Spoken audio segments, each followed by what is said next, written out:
This is a pause. Let's settle now for the details, and we start off from Parliament because, barring any last-minute changes or hitches, the controversial anti-gay bill will be passed by Parliament, hopefully in the coming days. The Deputy Majority Leader, Afenyo-Markin, has withdrawn his proposal for amendment of some provisions to give alternative to convicted person aside the custodial sentence.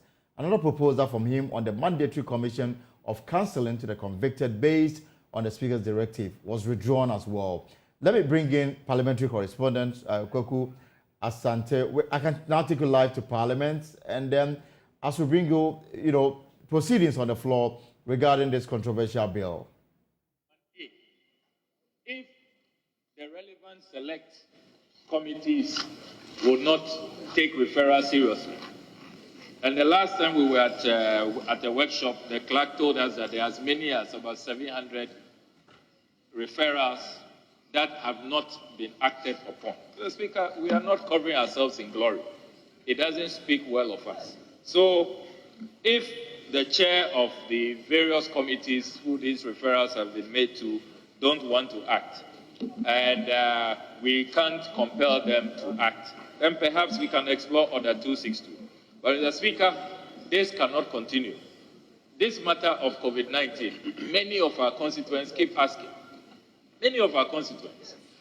There is already an Auditor General's report, which is very, very damning. And there are so many outstanding matters. And if we look at the quantums of monies involved, this House has so many figures, depending on who is speaking, whether it's the Minister of Finance, whether it's the President speaking at the State of the Nation address, whether we receive 30 billion or we receive 40 billion or it's 50 billion, all of those matters have to be inquired into. How much really came in, by way of support from our international partners, how much did we, access from funds domestically. Mr. Speaker, we cannot continue this way. And I really am on all fours with the Honorable Akando that it is time for action to be taken. We have filed so many motions that are pending. Mr. Speaker, I can go through a tall list. Frontiers, the airport testing during COVID, we filed a motion. Mr. Speaker, it's been more than a year since we filed that motion on the airport testing during COVID. More than a year. We filed a motion on the National Cathedral. We filed a motion on the VRA spillage.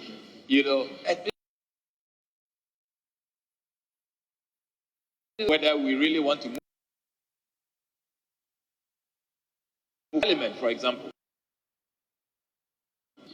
The night of 6 January 2020, serious matter, admitted and debated by this House.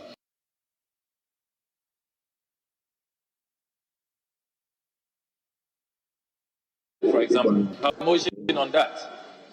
The night of 6 January 2021. And it's a very, very serious matter. Mr. Speaker, when these motions are admitted and debated by this House, it means that we all agree that these are matters of significance, of national importance, which this House should carry out its constitutional oversight mandate and look into them. So we are not helping our democracy, we are not helping our own image as an institution. And these are the things that sometimes make people... So those are live proceedings from Parliament today, and there is a development on the anti-gay bill, which the expectation was that it was going to see the light today, but unfortunately there's been a development. Let me take you live to Parliament now, because correspondent Kwaku Asante has joined me via Zoom. Kwaku, so what is the latest on this controversial bill? Well, Elton, the House was all but done. In fact, the only thing left was the Speaker to put the question on the third reading of the anti-LGBTQ bill, and it would have been passed. The hurdle on the way were the 14 amendments that had been proposed by the Deputy Majority Leader, Afenyo-Markin, But the Speaker of Parliament forced him today to withdraw all of them. And Afenyo-Markin said, in obedience to the Speaker, he was withdrawing those amendments. For that reason, all was set for the House to put the third reading. But when it came to the interpretation section, there was a technical aspect of interpreting what a plus in LGBTQI plus will be. And the Speaker of Parliament said because of the nature of it, he believes that technical persons, being the drafters of this bill, the drafters in Parliament, should be able to tidy that up, and then tomorrow they can bring it for the third reading to take place. So if I'm to take you through some of the things that have happened today, when the House started work on the anti-LGBTQ bill today, the deputy leader who had moved those amendments, he was the one who stalled the passage of the bill from last week when he moved 14 amendments to the bill. And he was not on the floor today. The majority deputy whip, Habib Idrisu, tried to explain that because he wasn't around, it would not be prudent to go ahead to consider the bill in his absence, so that he will be the one to move the amendments. There was some rules. If a member is not around to move his amendments, it will be seen to be lost, and so the House should progress and deal with it. There was several back and forth in about 30 minutes to 1 hour, and the deputy majority leader now walks in with a letter in his hand. He gives the letter to the minority leadership and says that he has also submitted that letter to the Speaker of Parliament's office. The content of that letter is the Speaker of Parliament will work on it, so that the process as well as long as the presidential political matter, and so they should meet former President John Dramani Mahama as well as Alhaji Mahmoud Bawumia, who is the vice president, so that they can come to some agreement. The Speaker of Parliament will have none of that. He said people can go ahead and do that, but Parliament will not be stalled in doing its work. And so because of that, he denied the application that was moved by Alexander Afenyo-Markin to stall action on the anti-LGBTQ bill, and said he was going to go ahead and deal with them. He also then asked Alexander Afenyo-Markin to move his amendment. So they first started with clause 6 that Afenyo-Markin was moving. It's one of the several clauses that is seeking to substitute community service with prison sentences. It should be emphasized that the deputy majority leader, Afenyo-Markin, is not against the bill. Right. It's not against the objects of the bill, but it's against imposing custodial sentence, imposing prison sentence, imposing jail terms on persons for engaging in or promoting LGBTQ activities, as has been known. And so that is his basis. So he moved clause 6. There was a vote on it. He lost. But in fact, everybody, including my... Before you proceed on that, let's stay a little longer on why he is proposing the involvement of the presidential candidates on this bill. This is a parliamentary matter. What is his motivation? What really is informing this drive? He believes that there must be certain national consensus. He wants to pass a bill that parties in and outside of government can all come in and implement. He does not want a bill that is just being pushed on the basis of partisanship that will suffer its implementation, because ultimately it is the executive arm of government who will implement these laws. And so he believes that the next government will most likely be formed by either the NPP or the NDs. And so he was proposing that the two presidential candidates should be met and then some conversation be had on this matter. And so he has written formally to the minority leader, to the sponsors of the bill, that this is something that we ought to do. He sends same to the Speaker of Parliament to try and get the buy-in of both parties so that these meetings can happen. And so he had actually had informal conversation with the minority leadership, and they said that he should put this on paper. He should put this in an official letter and bring it to them, and then they can consider that. And so he brought that. As soon as he came in, he gave the letter to his deputy whip, Habib Idrisu, who went around the aisle and gave it to the minority leader. He read it. He caucused with some members of his party. And even before they will speak as to whether or not they are in agreement or not, the Speaker of Parliament says the Parliament of Ghana is properly seized with this matter. He does not, or he's not interested in any conversation with political parties or their leaders, and that the Parliament of Ghana has passed this stage. And if this was a time that a bill was being referred to the committee to consider, then they could do that. As far as is concerned, this is now consideration, the initial consideration having been concluded, and Afenyo-Markin having moved a motion which was accepted by the House for a second consideration stage. And so because of that, he was not going to countenance on this application that was moved by Afenyo-Markin. He denied that. So Afenyo-Markin was then asked to move his amendments. He moved clause 6, and there was a vote, he lost. He moved another motion. This motion was actually opposed by the former minority leader, Haruna Idrisu, who said, again, that Alexander Afenyo-Markin was just trying to make a mockery of the rules of parliament. He was trying to frustrate the passage of this bill, and so he was opposed to it. That was also put to a vote, and then it was also defeated. But the expectation was that Alexander Afenyo-Markin will now move his motion one after the other. He had up to 14 and even more amendments on the other paper. The Speaker of Parliament said that because he, in his opinion, in his view, the House was not ready to vote in support of Afenyo-Markin's motions, he is directing Alexander Afenyo-Markin to withdraw all his amendments. Afenyo-Markin did not want to do that. He was on his feet, but said that if that is what will appease the Speaker of Parliament, then he was going to withdraw them. And so he did indeed go ahead to withdraw them. And then the sponsors also had some petty amendments. They took all of them. And just before the Speaker put the question, there was a concern that plus, LGBTQI plus, the plus in the name has not been properly defined. And there was the need for technical persons to do so, because Sarah Joa-Sapor, the MP for Dam Kwabena, raised some concerns that when it comes to the plus has its generic meaning. When it comes to LGBTQI plus, the plus there also has another meaning. So it will be difficult for non-legal persons to do that. And because the House could not agree on any of that, the Speaker of Parliament then decided that the drafters should be seized with this matter, properly deal with it, and bring it to Parliament tomorrow for the third reading to be put and then a final vote taken. On the floor now, they are taking other issues having to do with certain referrals that have been made to committees, the Sputnik V committee. Right. That there do not seem to be any action. Right. Thank you very much, Kwaku. And I will come back to you on the majority leadership and the controversy over this purported reshuffle or otherwise of it. But let me bring in the Member of Parliament for Ho West. He's also a co-sponsor of this bill, Emmanuel Bejra. Honorable Bejra, you're welcome to the pause here on Joy News. My brother Alton, and good afternoon to your cherished listeners. Good afternoon, and it's good to have you. First, let me find out from you. So, technically, the second consideration of the bill is over. Is that the case? Yes, technically, the second consideration is over. The Speaker would like the draft person to define certain terms that we have in the bill, just as your correspondent has mentioned. The word plus that we have at the end of the day, LGBTQ, there's a plus at the end, and we needed a definition of the plus. Some of our colleagues mentioned that in mathematics or in arithmetic, plus has different meaning. And when it comes to the LGBTQI, the plus also have different meaning. And so we may not be able to define it as lawmakers, but we can, as our draft person, to come out with a tidy definition of the plus.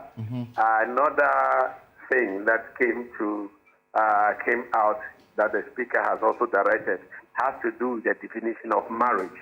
When you look at the Ordinance Marriage Act, as well as the definition of matrimonial act, marriage and matrimonial act, there are definitions there, but the definitions are not extend to what the area that we are looking at, where marriage of persons of different sex, those have not clearly been defined. And so we wanted to add that to definitions of the various marriages that we have in our laws. And so the Speaker said that that person should look at this clearly and then come up with a tidier definition of marriage. So what definition are you suggesting? Well, we are looking at, when it comes to marriage, we're looking at marriage of Mohammedan marriage, which has to do with marriage of Muslims. We are also looking at marriage, a polygamous marriage of traditional people who are married more than one person. And then we are also looking at, monogamous marriage of one person, as by religious groups, Christians and other religious groups. So there are these three different set of marriage definitions that we have in Ghana. And so we need to put all together. But in all this discussion, our emphasis is not on the marriage per se. Our emphasis is on the fact that the marriage should be between a man and a woman whose sex is determined at birth. Okay? And we don't have that in any of the definitions. So we cannot just limit it to the Mohammedan marriage or limit it to only the matrimonial marriage or any other marriage. So the speaker wanted a proper definition that can be captured under this law. So as far as the bill is concerned, any marriage that is not between a man and a woman will not be consistent with the dictates of this bill when passed. Elton, I can even take you further that we have sex realignment people who have decided to do transgender, who decide that they are no longer going to be women, but they will not be men, and so they have sex realignment through surgical operation. That marriage will also be void because you were not born, a man at birth. And so we wanted to add the fact that your sex was determined at birth that you are a man. And therefore your marriage, if you are marrying, even if you do a sex realignment later on to change that you are a woman, that marriage will be void. So we want to be clear in our definition.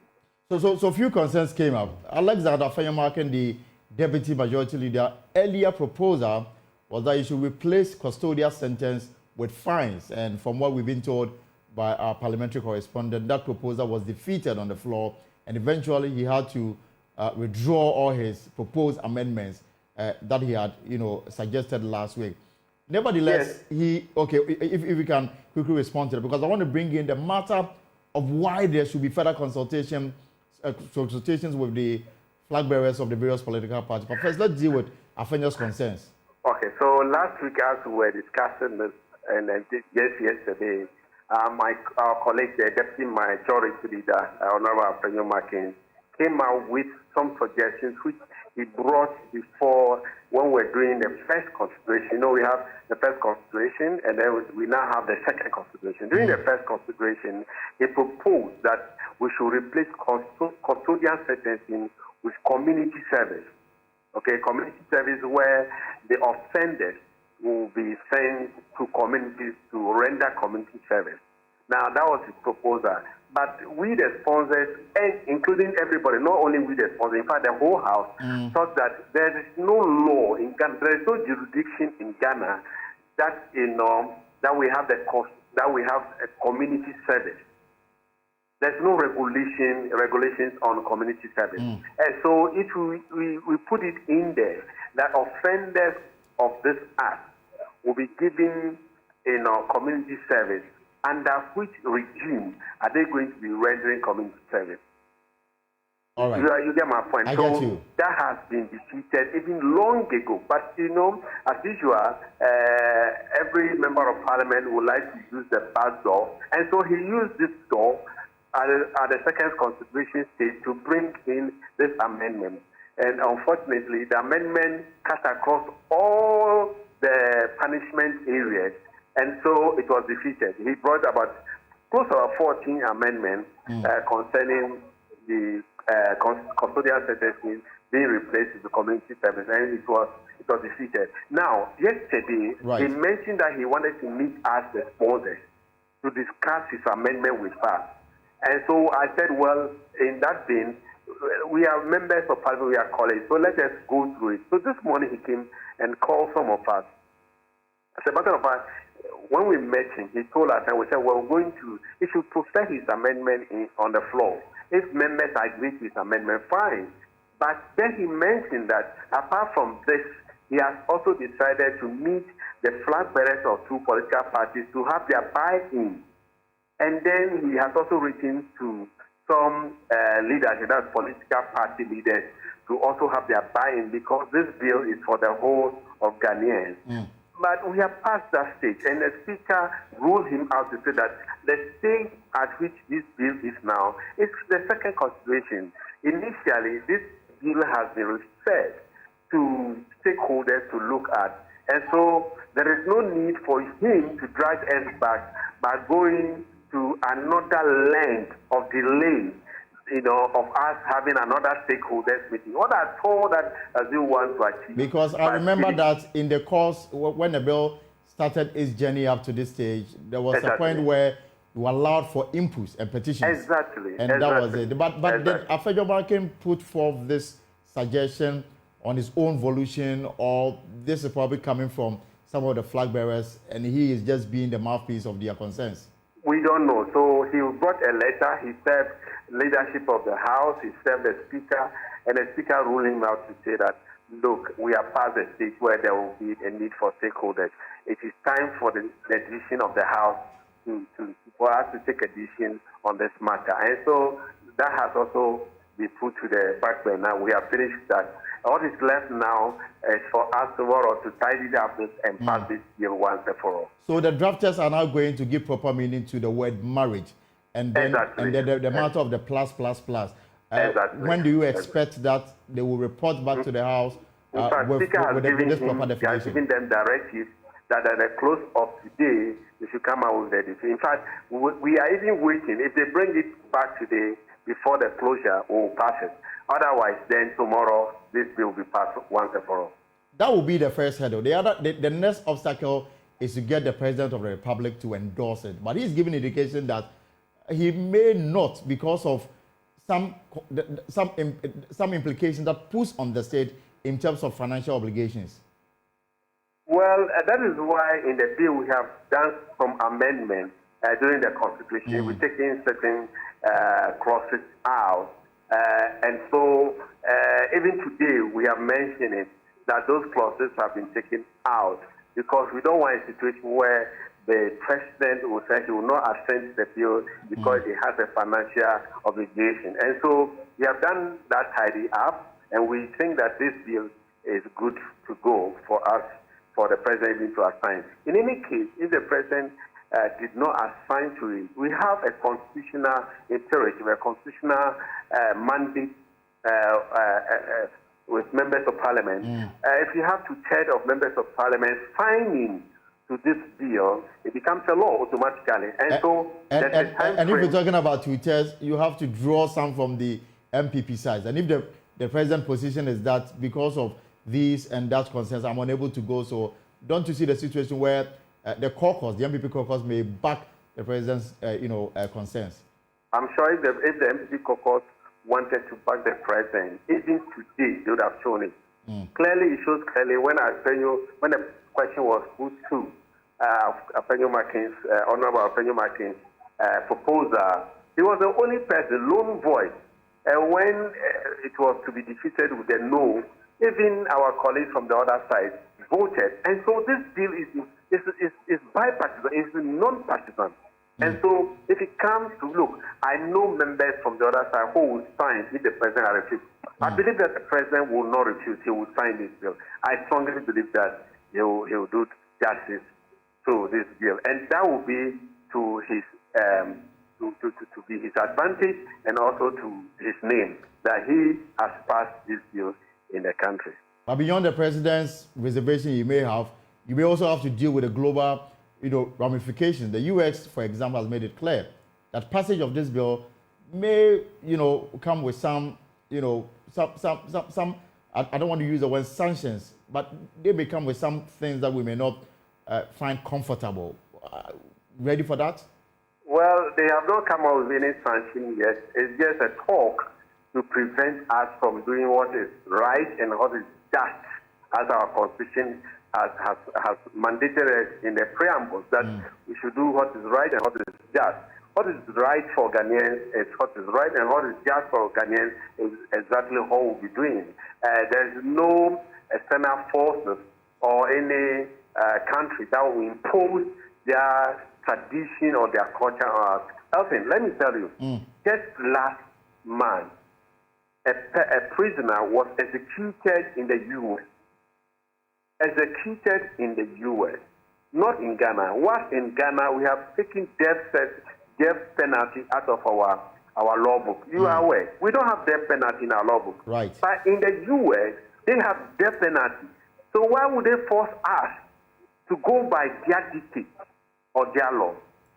And so, I mean, we live in a global village, but we have our mandate as members of this community called Ghana.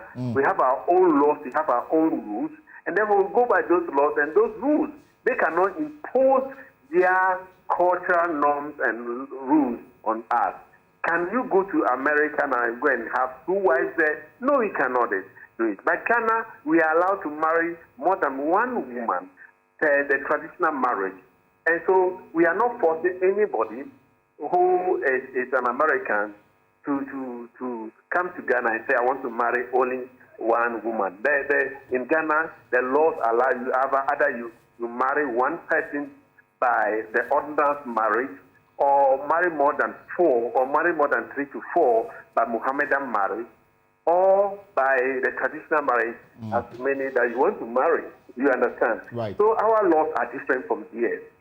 If their law says that you can marry a woman or a same-sex people can marry themselves, we are saying that we will not accept that in Ghana, because we are distinct people, we are sovereign nation, and we believed in a tradition that's peculiar to us. We will not allow that. Honorable Benjamin, before I let you go, so as far as you are concerned and the sponsors of the bill, you hope to bring finality to this by tomorrow. Parliament would have washed its hands of it. In fact, it's our prayer that by tomorrow this time, we'll be singing praises to Almighty God and Ghanaians, and thanking you, especially the media fraternity that has helped us with this cause of letting Ghanaians know that we will not accept anything that is utter bias to our tradition. And so I'm hopeful that tomorrow will pass it. Thank you very much. The co-sponsor of the anti-gay bill, the proper definition, as we have it, is the Promotion of Proper Human Sexual Rights and Ghanaian Family Values Bill 2021. And the directive from the Speaker of Parliament is that the drafters must give proper meaning to the wording marriage, and also the plus that comes after the LGBTIQ. And so the drafters will now have to fine-tune the bill, giving proper meaning to the word marriage and the other concerns. And then, as you heard him say, they hope that tomorrow Parliament will take the bill through 3rd reading and pass it. This is a pause with me, Elton Robbie.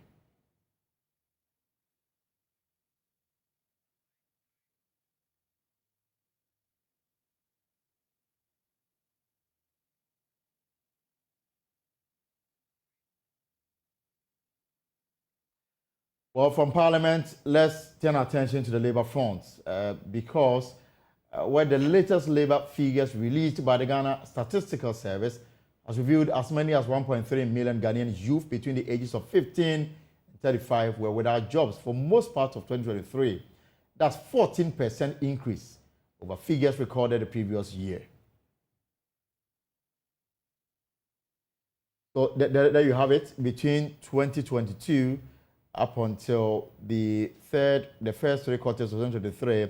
So in 2022, the figure was around 13.3%. It moved to 13.9 in the 2nd quarter of 2022, dropped to 13.7 in the 3rd quarter of 2022. That's the unemployment rate in Ghana, and then dropped further to 11.3% in the 4th quarter of 2022. Now, it will move up to 14.9% in the 1st quarter of 2023, came down to 14.6% in the 2nd quarter of 2023, and ended the 2nd quarter as per the survey conducted by the Ghana Statistical Service, that the rate of unemployment among the youth between 15 and 35 stood at 14.7% at the end of the 3rd quarter of 2023, and in nominal figures is 1.3 million. Now, listen to, there you have it more. So from the 1st quarter to the 3rd quarter of 2022, and then to from the 1st quarter to the 3rd quarter of 2023. So a jump from 13.6% to 14.73%, an increase an increment rate of 1.1%. Listen to government statistician announcing the figures at a news conference earlier in the day. So in terms of what we've done, as I indicated, this is a quarterly panel survey. It's nationally representative, regionally representative, and also the representative for our urban rural classification. The basis, the sampling frame for the 10,800 that we got was from the 2021 population and housing census. Let's keep in mind, let's leave here with not the population of Ghana, which is in excess of 31 million persons, but the population of only those 15 years and older, which is around 19 million. That is the denominator for the conversation. And also the reference period for this conversation is 7 days preceding the day of the interview. So questions around unemployment, we asked, in the last 7 days, did you work? So that is the reference period for the conversation. We have been successful in maintaining a good response rate across the last 4 quarters, that is from the last quarter of 2022 to the third quarter of 2023. We started replacement in the third quarter of 2023. That is why you see the number of households increasing between the second quarter of 2023 and the third quarter of 2023. So as I indicated, the findings are put into 3 broad categories. I'm going to start with the findings on the labor force characteristics. So the first thing we share with you is, think about the constituents of the labor force status. We distinguish between the constituents of the labor force status and the labor force. The labor force, as we indicated, consists of the 2 of the statuses, that is employed and unemployed. The labor force status consists of 3 categories: the employed, unemployed, and those outside the labor force, but 15 years and older.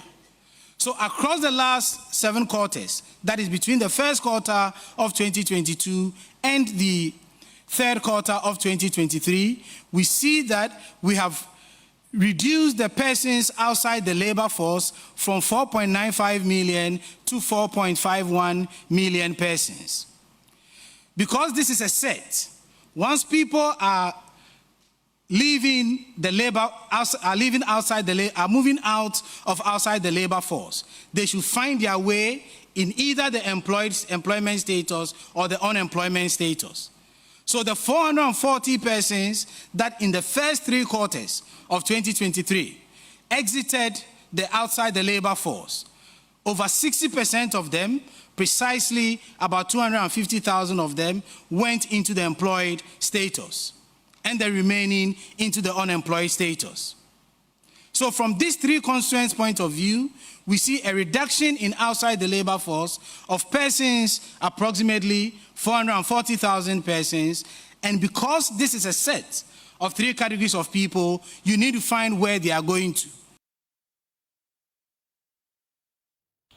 The report comes just days after Vice President Dr. Mahamudu Bawumia, who is seeking to lead the NPP into the next elections, announced the creation of many jobs opportunities for Ghanaians. Again, notwithstanding the domestic and global economic crisis, the depreciation of the cedi under our government is lower than that we inherited from the 2013 to 2016 period. Let me talk about jobs. What is probably the most remarkable development in terms of the economy is that our government has created 2.1 million jobs between 2017 and 2022, notwithstanding the global economic crisis. The public sector recruited 1.2 million people, while the private sector created 975,000 jobs, according to SNIT data. We recruited 100,000 more health workers, 100,000 more teachers, we more than doubled the fire service personnel, and so on. Our government clearly has created more jobs in the last 7 years than any other government in the Fourth Republic. This is truly remarkable under the circumstances, even though we still have to create more jobs. Ladies and gentlemen, clearly, notwithstanding the economic crisis, this government has been able to steer the ship of the nation away from catastrophe.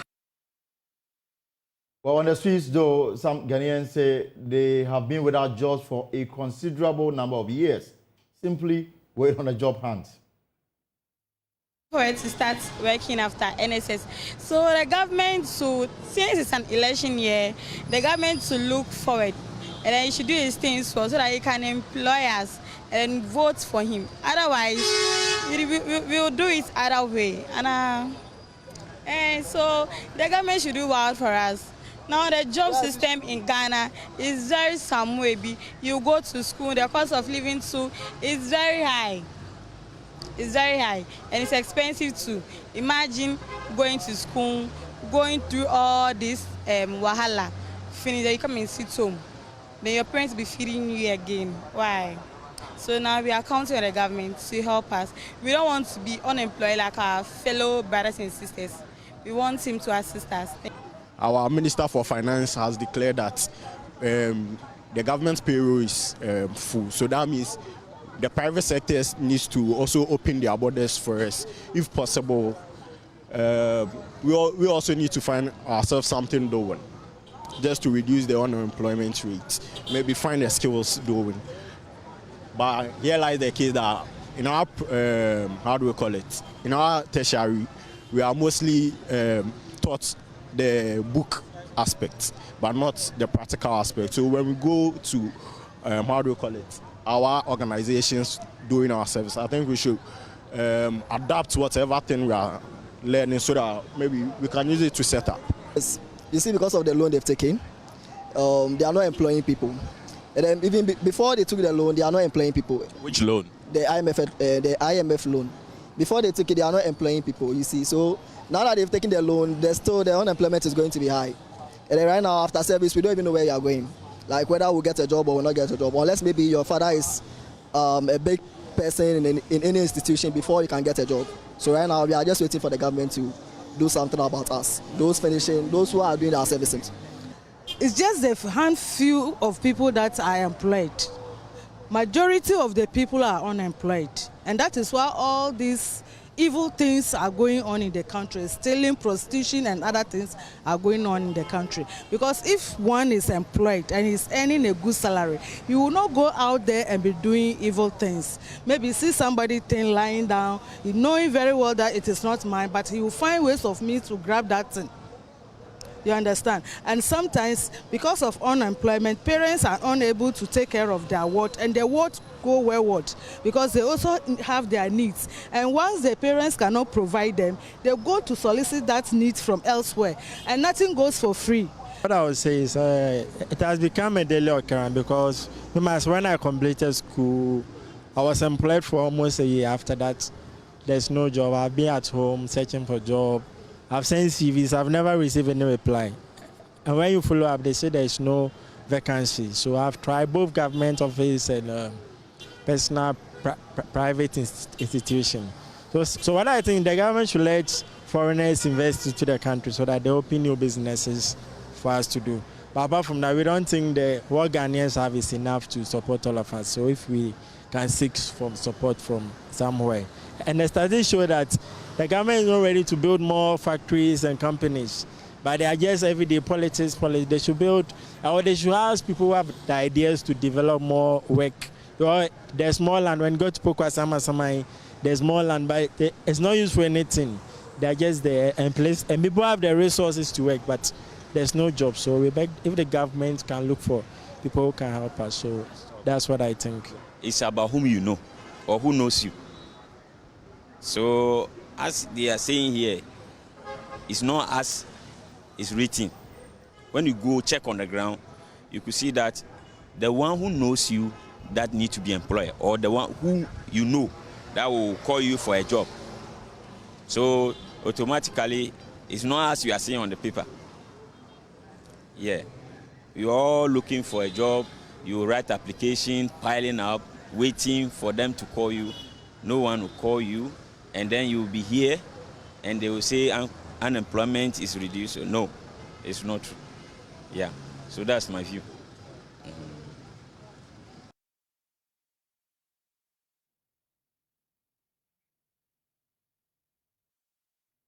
Right, so that is the reality on the ground. So these young people, you heard them speak, obviously part of the 1.3 million.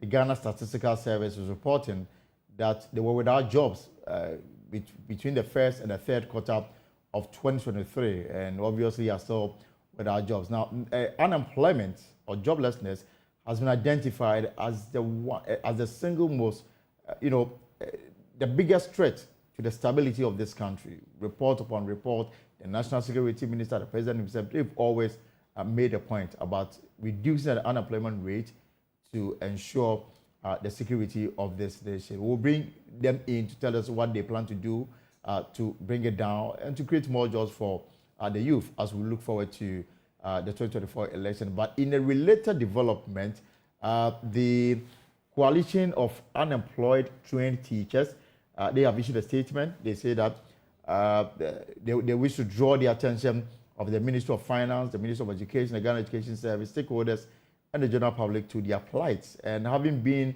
the pioneers of the BED program in the colleges of education, completed their one-year mandatory national service as successfully passed their licensure exam, it is sudden that their joy and pride is out of the way because they are unemployed. Let me bring in Murtala Mohammed, who is president of the Unemployed Graduates Youth Association. Murtala, you're welcome to the pause. And I guess that your members for within the 1.3 million, the Ghana Statistical Service is reporting that they are without jobs.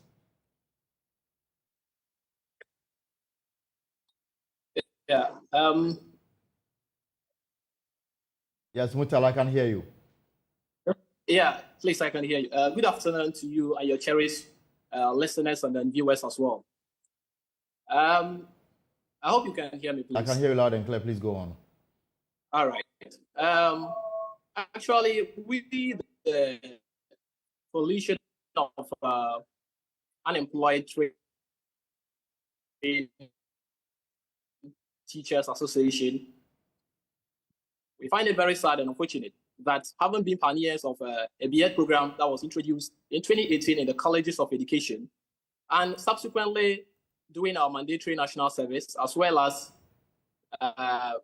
finishing or passing our license exams. Currently, we have not heard any single issue or any official message in relation to the time in which will be posted. And so it is something that is worth noting, or that is very, very sad, that we are not very happy about. And so we have this issue to bring it to the attention of government so that something could be done about it. It is worthy of note that having said that we are the first batch of this program that was sanctioned, or should I say offered or started in 2018, equally, we must equally say that since the establishment, or should I say the rolling out of the new curriculum in the basic schools, I think we are those that are pioneers, or should I say the ultimate teachers that could have come to transform the sector in relation to that new curriculum that was launched or that is being offered in our basic schools. Because our training and every single thing went in line with... Hello, please, can you hear me? Yes, I can hear you. Please go on. Hello? Yes, please go on. I can hear you. Hello? Right, so we appear to be having a connection issues with Murtala. We will try and re-establish connection with him so that he can hear us and then make his point. But what he's telling us this afternoon is that Hello? Yes, Murtala, I can hear you. If you can hear me, you can proceed. Hello? Right. So we cannot establish contact with him. We'll re-establish that link with him so he can make his point. But what he's saying is that they are pioneers of the program that encourage teachers to top up to be degree holders, and since they graduated. Most of them have been home without jobs, and they don't know when the Ministry of Education will post them to work. And it ties in with what we are discussing this afternoon, the survey report commissioned by the Ghana Statistical Service. The outcome is that some 1.3 million Ghanaians between the ages of 15 and 35 were not employed in between the first and the third quarter of 2023. Let me see if Mutala can hear me now. Mutala Mohammed, can you hear me now?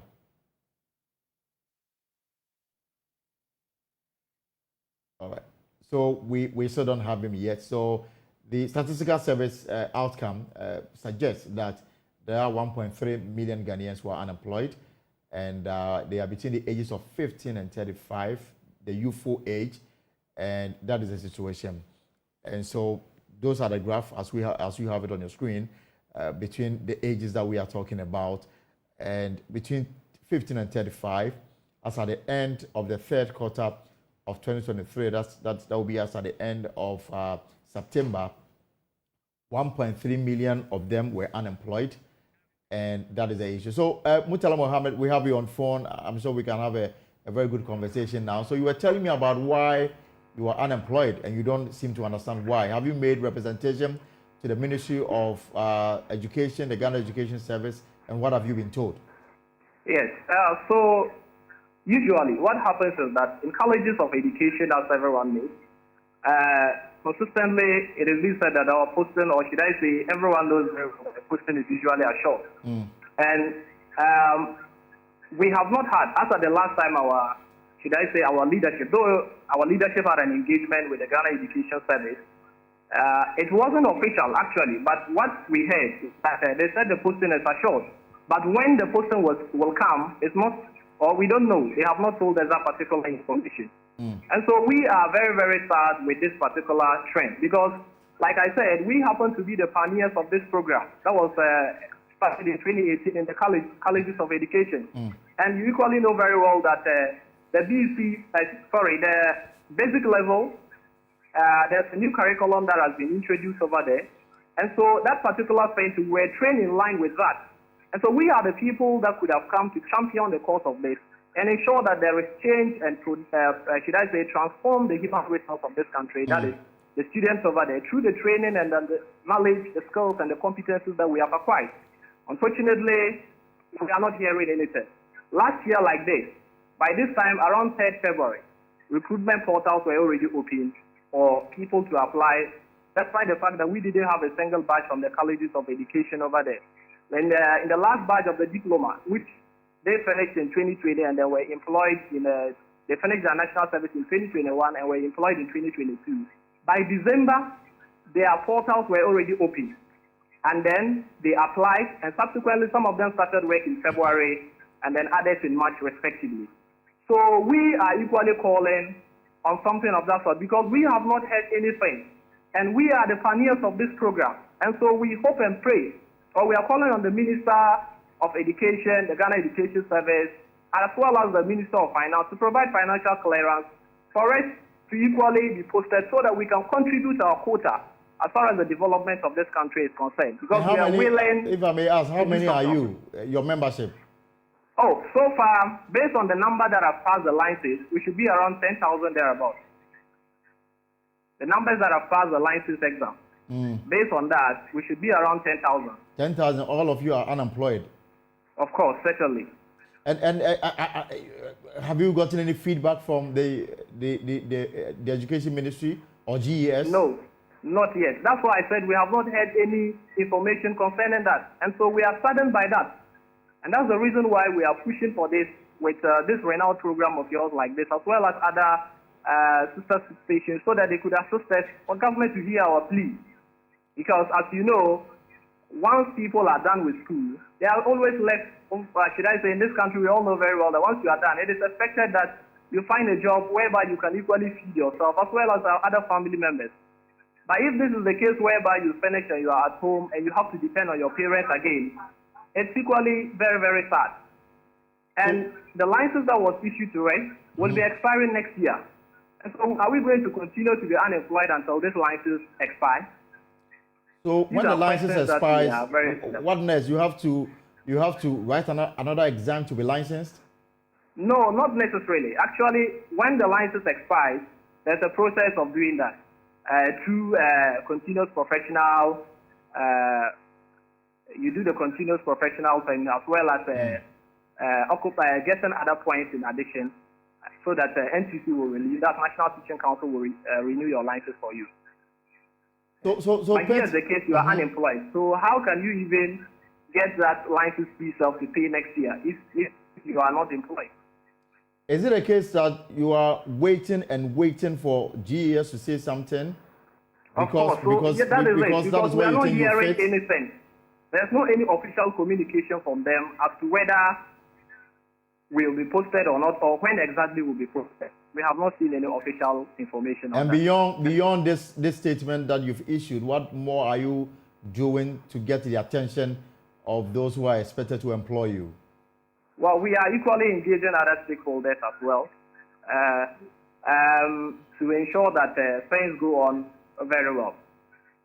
Tell me, how is life like in the absence of, jobs? As you know, you see the way I'm laughing, it's sarcasm, actually. And it's not easy, actually, as you know. All we can say is that we hope and pray they listen to our plea, because life hasn't been easy. Unemployment in this country is something that no one wishes to, should I say, to be in. Let me put it that way. And so we are hoping that with this plea or with this message we have sent across, we'll be listened to, and then our request will be granted. We want to contribute a lot towards the development of this nation, and that is why we are doing something of this sort. Because the skills and competencies that we have acquired shouldn't be left to go in vain like that. The country has invested a lot of money in training us to allow us to still be at home up to this time. We should be employed so that we can contribute significantly as far as the development of this country is concerned. All right, Murtala Mohammed, thank you very much for speaking to us this afternoon. And he is the president of the the Coalition of Unemployed Trained Teachers in Ghana. This is a pause here on Joy News with me, Elton Broby. We're taking a short break. We shall be back. You're welcome back to the pause here on Joy News. Now, let's focus on education for a little bit. And it's a very sad story. It's the death of a 17-year-old student of Pohoin Senior High School in the Northern Region. And this has raised a lot of concerns about what we are doing to protect students in senior high schools following these reported issues. First was a Brie, and now we are going to the Northern Region. Let's have the details, the issues surrounding this rather sad developing story. Martina Bugri is our Northern Regional correspondent. Martina, you're welcome to the post. So tell us more about this. How did the student die? Okay, so there are two accounts to this event that happened on Sunday. From those who sent him to the hospital, they said that they saw the boy at the entrance of the school gate with his colleagues, and a good Samaritan sent him to the hospital. So these people are saying that the guy had been left unattended to and left in the care of his fellow students. And so when they arrived at the hospital and the guy died, they reported the matter to the police of negligence. But I also spoke to the one of the board members of the school, and he says that the boy has been sick for a while, but had not reported the matter to the school authorities. Neither the guy he was serving had reported the matter. And so on Sunday, they went for preps. And when they got back, they left him alone in the dormitory and went for preps. And when they got back, he had messed up the place. So they cleaned him up, and he requested for food. But when they brought the food, he could not eat. It was at that point they saw how serious the issue was and went to report to the senior housemaster. But while some had gone to report to the senior housemaster, the others carried him out to the school gate, waiting to look for a vehicle to send him to the hospital. The school hasn't got a vehicle that can transport anybody when in such situations, I'm told. And so he says that while the assistant, the senior housemaster was getting dressed to come, the good Samaritan sent the boy to the hospital. But unfortunately, he passed on. Now they got back, and the community were not happy.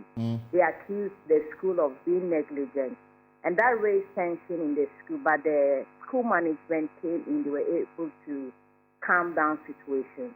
And the boy was buried at the Tutingle Cemetery yesterday, I'm told.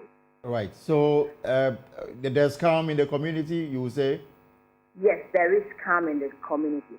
But another death has also occurred in one other school in Tamale here. That's the Double Pass Senior High School. And with this instance, his colleagues or classmates went to study and found him lying in the classroom. So they sent him to the Tamale Teaching Hospital. On arrival, he was also pronounced dead. The male or female? A male student. He's also a first-year student of the Double Pass Senior High School. And the one in the Kapohin Senior High School is also a first-year student.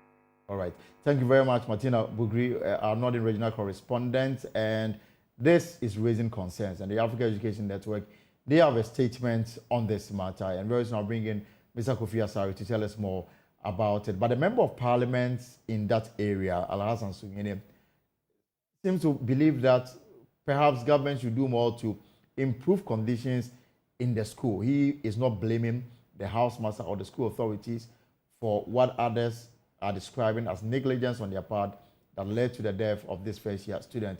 Mr. Kofi Asare, what do you think can be done in this instance? I mean, we have a Bree Girls Senior High School. We are here to bring finality to this matter, and our Northern Regional Correspondent is reporting 2 deaths in the Northern Region. Good afternoon, and afternoon to your choice audience. I think that we are facing a situation which is quite systemic. Systemic in the sense that we haven't paid too much attention to health facilities, protocols, and resources in our senior high schools. Our senior high schools have grown from schools to small communities. And by virtue of the high number of people living in these communities, including students and staff, the facilities available for health provisioning and also the staffing of the facilities and then the protocols for managing health cases, ought to be at a level that is, required to deliver effective healthcare. Unfortunately, we don't have the case. In many of the senior high schools, our sick bays do not have medicines. They don't have NHIS running in many of the schools. They don't have competent staff.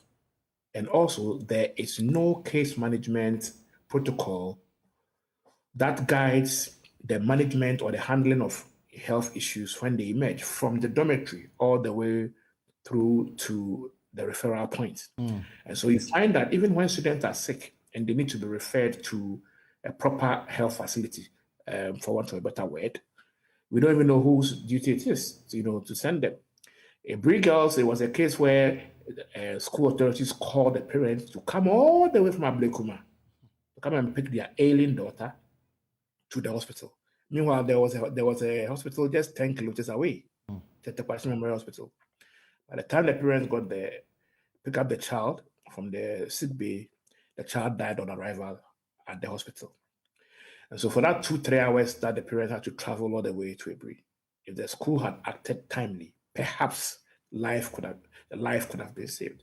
Similar cases being said of the recent Carlin Senior High School one. Same thing, that there's no case management protocol, and so nothing says that it is the school that must take the student to the hospital. Mr. Kofi Asare, isn't it interesting that even in the case of the Ebri Senior High School, the parent was called, and it took a while before the parents got there. I mean, the students are in the hands of school authorities, and so this should be the first point of referral. Why must the parents be called? I mean, around the time where senior authority ought to have taken charge of the situation.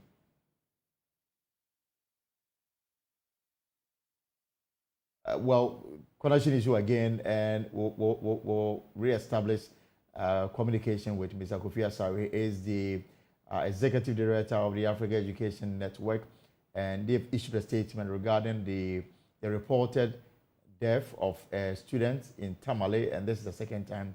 And they have some recommendations to the Ghana Education Service. One of them is that the Ghana Education Service must undertake a comprehensive audit of health facilities and systems in all senior high schools, liaise with the Ghana Health Service to develop and implement. So, Mr. Kofi Asare, I was asking about why a parent must be called to travel all the way to the school, where the school authorities are the ones responsible for the upkeep, at least at the time that they are in their hands? Jurisdictions, there are protocols. The protocol simply says that when a student complains of an ailment or any sickness, the health prefect in the school, the student, will relay the case to the head, the housemaster. The housemaster refers them to the sick bay. They go to the sick bay, and upon examination of the situation, if the student needs external treatment, the sick bay is the one that facilitates, in collaboration with the school authorities, the transfer of the student to the nearest health facility. It is until the student has been taken to that health facility that the school authorities will call the parents and inform them that your child is seeking treatment. I mean, we brought your child to this facility for treatment. You don't call parents to come for their kids from schools and take them to the hospital. Why is it that one of the preconditions for honoring your senior high school admission is that you must have a functioning national health insurance card? Why is that requirement there? So it defeats the very essence of the institutional arrangement, except that we have a situation where all I'm discussing is not written. And so people use their discretion to manage cases when they emerge. And that's why we have called on the GES to, in collaboration with the Ghana Health Service, develop clear case management protocols when health issues arise in senior high schools, so that everyone who has a role to play in that process will be clear about what they need to do, depending on the emerging issue or depending on the emerging indicator surrounding the health situation. It also makes it easier for you to hold people accountable, depending on which part of the process, there was likely negligence or whatever. And also, in allocating resources, it enables you to know which part of the process lacks adequate resources. In the case of this school, there was no car readily available for the students. We believe at EduWatch that every senior high school should have a car, that should be dedicated to the running of the sick bay. Because a school like Presec has close to 6,000 students. So how can you manage 6,000 students and staff on campus without a car dedicated for health and safety? So how would the clinic at the school run? You understand? Are you going to move the whole school bus because someone is sick? What if they fall sick in the middle of the night when the school bus driver is not perhaps on campus? So we believe that all sick bays must have station vehicles, so that anytime a student is sick, day or night, the issue of transport shouldn't be a challenge. Right. You have some recommendations as well. Let's chew on it a little while. He says you are calling for the monitoring and implementation of protocols and mainstream aiming to indicators for school supervision. Liaise with Ghana Health Service to ensure sick base. You've touched on that. Liaise with Ghana Health Service to ensure National Health Insurance Scheme is fully functioning in sick base in senior high schools. Now, in the case of Ebri, I don't know what you make of it. Perhaps my little thinking perhaps tells me at that time maybe there was no vehicle at that particular time to take the sick child to the hospital, and perhaps the school authority was like, I don't have money, I can't do this and all that. That's how come maybe they had to call parents. Our preliminary investigation revealed it's a case of the school authorities believing that the child was feigning sickness and wanted to go home. So for almost 1.5 or 2 days, she wasn't allowed to go home. Until the matter got serious, someone called the parents to come for their child. It's a normal training in most secondary schools when it comes to these matters. Exactly. And it is simply because there are no case management protocols. Because if the case management protocol says that if the student says they are sick, take them to the sick bay. If the sick bay refers them to the hospital, take them to the hospital. Okay, you wouldn't have used your discretion in saying that I don't think you are sick, you just want to go home. No, you would have followed the protocol, which would have said take the child to hospital if they say they are sick. If they say they are sick, leave them in the hands of the health authorities. Let them administer the medication based on the symptoms that they are going to find, in their diagnosis. That's what you do. You don't use your discretion as a layperson, a school manager, to say that I believe you just want to go home. So case management protocols must be existing in our schools and must also be enforced strictly in line with the inspectorate, inspectorate functions of the GES. The GES inspectors, when they go to schools, must inspect how the schools are implementing these case management protocols, which are not available today. They must not just put in place, but then enforce them, monitor their implementation, so that It doesn't become a matter of we have adopted the case management protocol. No, but it becomes a matter of we have adopted the case management protocol. We are using it. So when you go to the school, you talk to the students. What was their experience when they felt sick? And then you look at the experience they were taking through and check if it is consistent with the guidelines provided in the case management protocol. Then you'll be able to say that yes, the case management protocols we instituted are being complied with, and that these are the gaps. This is how we can strengthen them. That is how you build responsive education systems. This is our recommendation to the Ghana Defense Service. Before I let you go, it's been over 2 weeks, and so we are yet to be told, per the police investigation, what may have occasioned the death of the Yabri girls. And you are saying that the police will fast track their response on this, referral. It is very important. It is very important because even though there's a departmental inquiry going on at the GAS, the police investigation is critical. It's critical and it has consequences on the departmental inquiry as well. Of course, that one started first. And so a lot will rely on the findings of the police investigation. We want the Ghana Police Service, the IGP, the CID, to fast track these investigations, not because people have died in the process. Not just because people have died in the process, but because the decisions that will be taken to improve or prevent the occurrence of this particular sad, situation, right? Rely to a high extent on the outcome of their investigation. The GAS cannot just go ahead and then, institute reforms. And so that investigative report from an agency that has the mandate to undertake such investigations is very, very important to GAS's future decision-making on health and safety facilities, case management protocols, and health and safety resources in our senior high schools.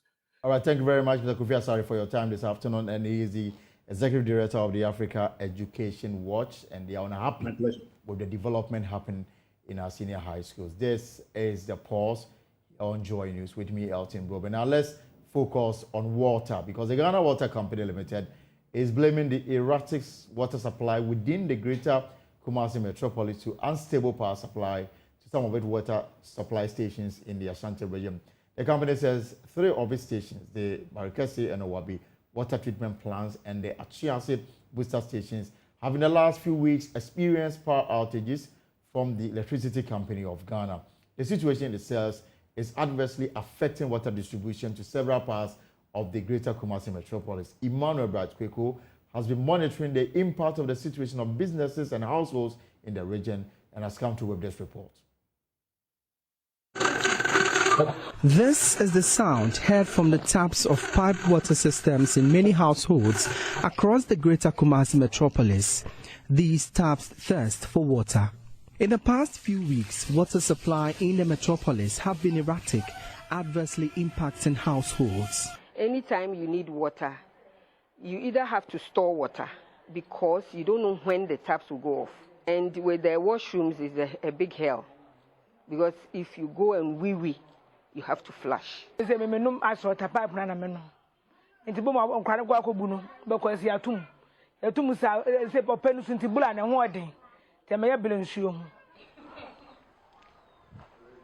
situation is not only impacting households, but businesses. Water is essential for production of palm oil, especially for the local variant known as Zumi. Ophelia operates this palm oil processing hub at Angloga Sobolo. Oh, yet me you gallon we be say 10 ebrokra. Yet me na ho abe enu anko ade a ebru 20. So when you come to this oil processing hub, ordinarily you should find barrels containing water here. But from what I see, they are all empty. And the little they've managed to get is what this woman right here is trying to get oil out of.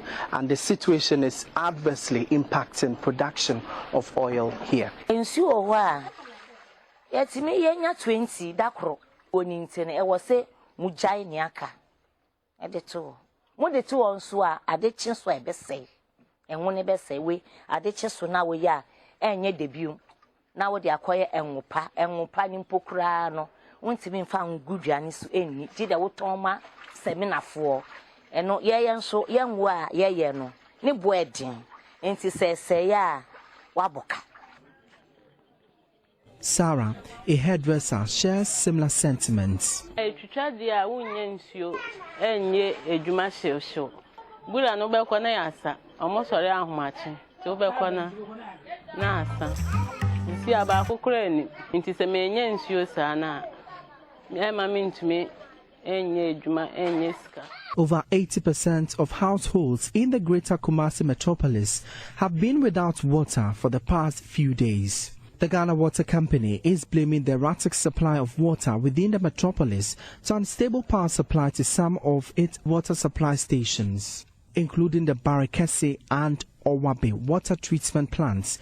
3 of these water stations have in the last few weeks experienced power outages. Residents continue to prevail on the water company to resolve the perennial water shortages.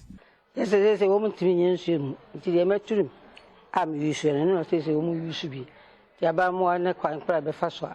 The Mahotabi Finimra. I was raised on Baba Kenyan and Jessica. And she is saying, sir. For Joy News, my name is Emmanuel Bright Quick.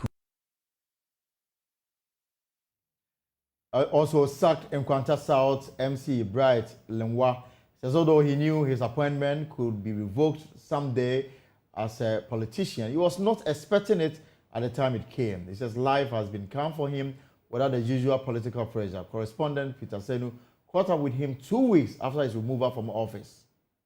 2 weeks ago, the news of the dismissal of some MDCs hit the airwaves. Bright Lenwa, the MC from Nkwanta South, was also part of the list. Initial attempts to have his comments on the development were not successful.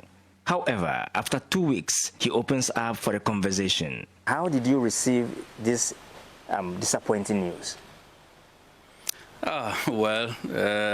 Disappointing as you say, but I'm not surprised because I knew right from day one that the position I occupy is a transit one, it's a temporary one, it's not a permanent one, and so many people were looking for the same position I got, so I knew that the president can decide to fire me at any time, can decide to ask me to step down or relieve me of my position at any point in time. So throughout the position I occupy, I have this at the back of my mind. So it doesn't come as too much of a surprise, though I was not expecting it at the time it came. He says he wished he was given the opportunity to have his dream for the municipality come true. Even if we are to complete the 4-year, the term of the president, that is January 7, 2025, we would have been doing a little over 3 years.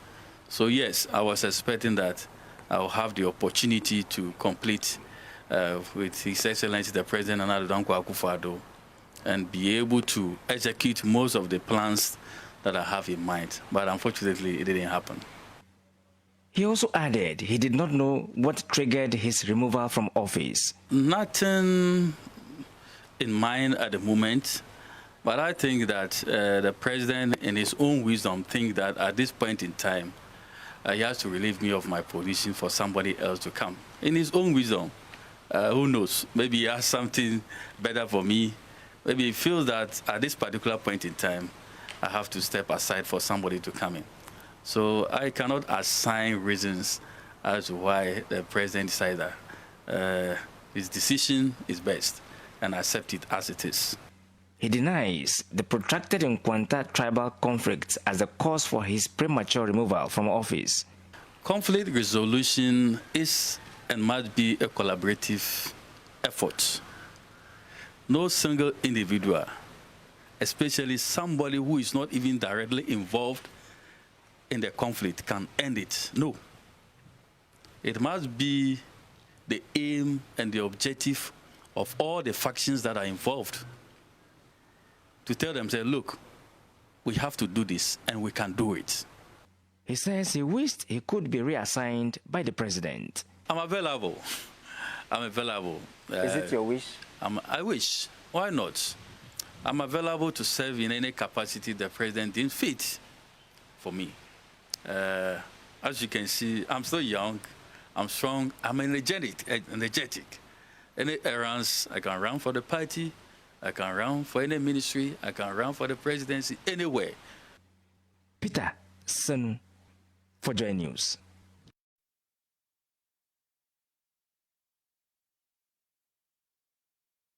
You're watching the pause here on Joy News. Now let's pick the very latest on this MPP majority front bench proposed reshuffle, and Speaker of Parliament rules that the caucuses in Parliament cannot purport to appoint leaders on their own, and that the process to appoint leaders must be led by the political parties they are represented in Parliament. Now this runs counter to the first Deputy Speaker, Joseph Osei, who yesterday actually, said it was only the caucus that can make such changes. He didn't mention the majority leadership challenged, but it was clear. Let's listen to the Speaker of Parliament. It's in the House. And so if as a new House, you scarcely even know each other, and then you are asked to go and appoint your leader without the party, how are you going to do it? Party that has given you the platform to come to this House, you come on the ticket party. And to appoint your leader, the party must lead that process. I don't know how you can do it without the party. If we have to do that, please, you know, at this stage of our parties, this will be controlled by some PR interests. But there are constitutional provisions, including legislative provisions, that bind parties and compel parties to be national in character. And so the face of the party, which is usually the leadership of the caucus, must have national character. If you leave it to the caucus alone, you are likely to face challenges. So I am not really in support of interpretations talking about, like, it's the members of the caucus that should designate. It's not about elect. The members of the caucus should appoint the leader or leaders of their caucus. And so it's a matter that I will come out with a written reason for this House. But in the meantime, this is the position of the Speaker. And I do so under the same standing orders. Where there's a doubt, it's the Speaker's opinion that prevails. Anybody that disagrees with that, you have your front to proceed to the proper venue to contest my opinion. And that is Standing Order 5. It says, subject to the provisions of the Constitution and any other enactment, where there is doubt, these orders shall be interpreted by Mr. Speaker. As I said, subject to the provisions of the Constitution and any other enactment.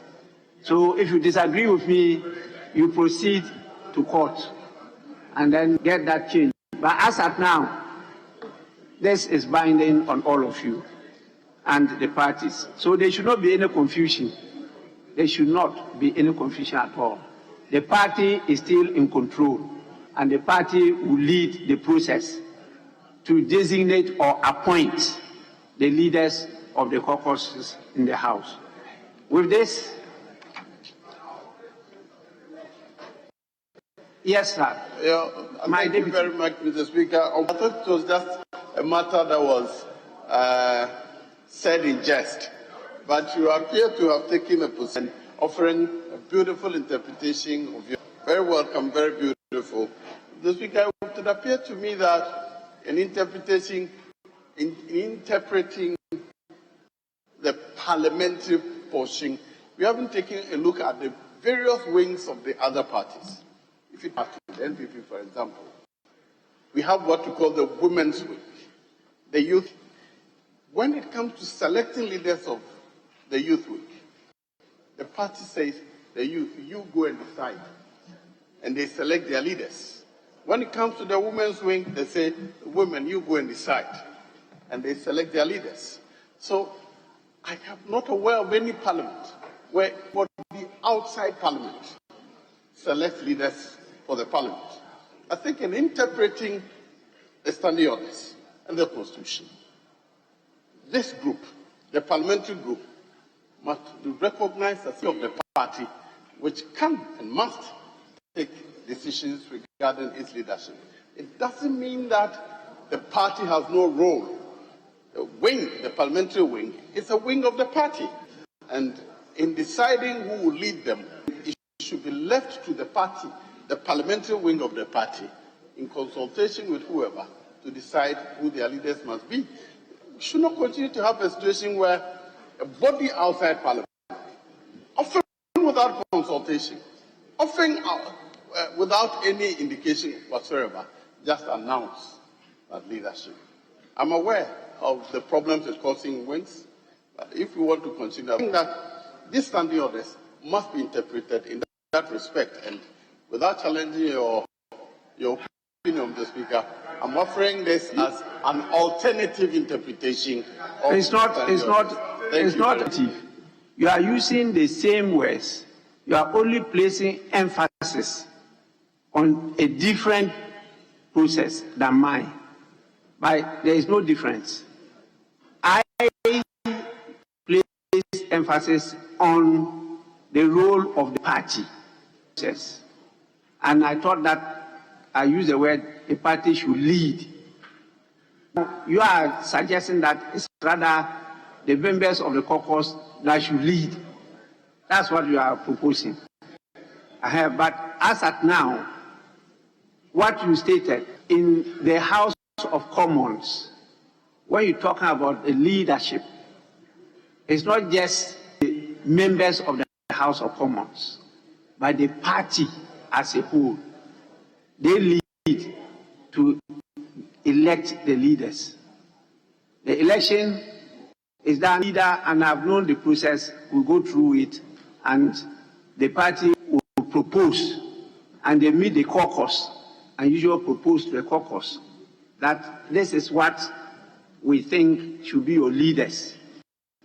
But when you come to the floor, they are not to make those announcements. That is at the beginning of every parliament.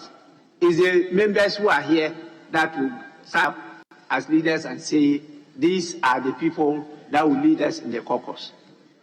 But what are picked from both parties, actually these are not rumors, are picked from both parties, both the New Patriotic Party and the National Democratic Congress, is that this change, by leaving out the parties and party in the definition of only the leader.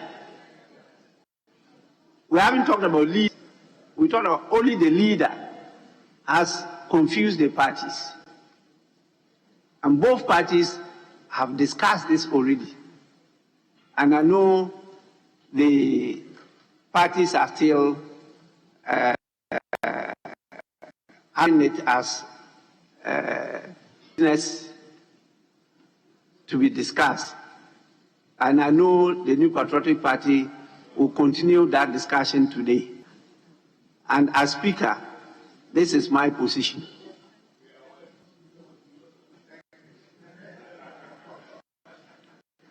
And I said that people can disagree with me, but the proper thing to do is to do what? Proceed to the other authority that is higher than me when it comes to the interpretation and enforcement of the law, which is the judiciary. With this, honourable members, I plead I have to rush to the other meeting. Honourable members, I'm proceeding to adjourn the House, but because of gender, Yes, Deputy Whip. Thank you, Mr. Speaker, for the opportunity. Mr. Speaker, I would like to thank you, always championing gender issue. And I would like to thank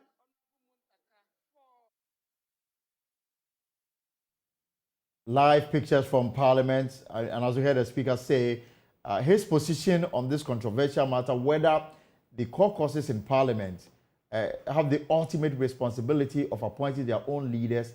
For him, it doesn't sit well with him. It doesn't find expression in the new standing orders of Parliament. And his position is that the political party's leadership must select the leaders for the consideration of the caucus. The caucus, that's the MPP and the NDC caucus in Parliament, they have no such authority to appoint their own leaders. In fact, that is his position, this very controversial matter, which is threatening to divide the front, especially of the MPP, in view of the proposed reshuffling of the MPP's front bench in Parliament. Remember that President Akufo-Addo is this evening. We are told that the meeting, part of it has already started. The leadership of the MPP, the National Executive Committee, the Council, all of them summoned to the Jubilee House as the presidency, together with the MPP caucus in Parliament. I'm sure that once Parliament is about rising, all of them will make their way to the Jubilee House, and the president is seeking to resolve this matter once and for all. But the position of Speaker Alban Baben is that, per the rules in the new standing orders adopted by Parliament, the caucuses cannot on their own arrogate unto themselves the powers to select their own leader, and that the power to do so must emanate from the leadership of the political parties in consultation with the caucus in Parliament. And I'm sure that in the hours to come, we'll have more time to digest this matter and to establish who is right, who has the power to appoint leaders for the caucuses in Parliament. Is it the political parties or the MPs themselves? But in November, let's come home, because in November, the biggest democracy in the world, if you like, the United States of America, will go to the polls to elect a president. And already Joe Biden appears to be the front runner and likely to lead the Democrats in this election. On the other side, the Republicans, it is looking like Donald Trump again. So it's going to be a rematch between Donald Trump and Joe Biden, the president of the United States of America. We have a special program to build up to November, and my news editor here, Fred Smith, joins me in studio to tell us. So Fred, what exactly is the program lineup for the U.S. Decide? Well, Elton, as you know, the Joy News is the home of elections. And we're not just monitoring elections in Ghana, we're expanding our scope to cover the United States, as you rightly mentioned, the biggest democracy in the world. And so, excuse me, we are keeping our eyes on the United States elections. And you recall that in 2020, we were actually in the United States to report from that election. And whatever happens in the U.S. elections has some implications on us. In fact, the entire world. And the entire world, as you say. So we have a program as part of our elections headquarters, which was launched on the 19th, to also keep an eye on the American elections. So far, the candidates have not been selected, unlike we have in Ghana, where you know the NDC will be putting forth John Mahama and the NPP will be putting forth Dr. Mahmoud Bawumia. So many people, in fact, so far, about 12 people who wanted have already dropped, but we still have 2 women in the race, 1 black person, and as many as 5 individuals who are seeking to run. On the Democrat side, we have Joe Biden, who is seeking re-election, and Donald Trump, who used to be the president, the 45th president, but lost to Joe Biden in the last election, also seeking to return to office as president of the United States of America. And all of these things will require primaries will take place and so on. And Dr. Eche Sikanku, who will be the host of America Decides starting tomorrow, Thursday, and every Thursday will be bringing us all that will be happening in the American electioneering campaigns from the primaries all the way to November 5 when the elections take place. So it's every Thursday on the pulse, a special build-up to the U.S. elections. Exactly, every Thursday on the pulse, and they will start at 4:20 till 4:40. Special feature on the U.S. presidential elections coming up. All right, so folks, this is your election headquarters. And so you want to stay tuned in and get yourself educated and informed on the United States general elections coming up in November. And the way things are going on, until there's something significant, it is just going to be a Joe Biden and Donald Trump rematch. Well, that's it for today's edition of The Pulse. My name is Elton Brobe. For more stories, log on to our website, myjoyonline.com. Newsnight and Soft Story and Joy News Prime will have more on the MPP ongoing meeting at the Jubilee House.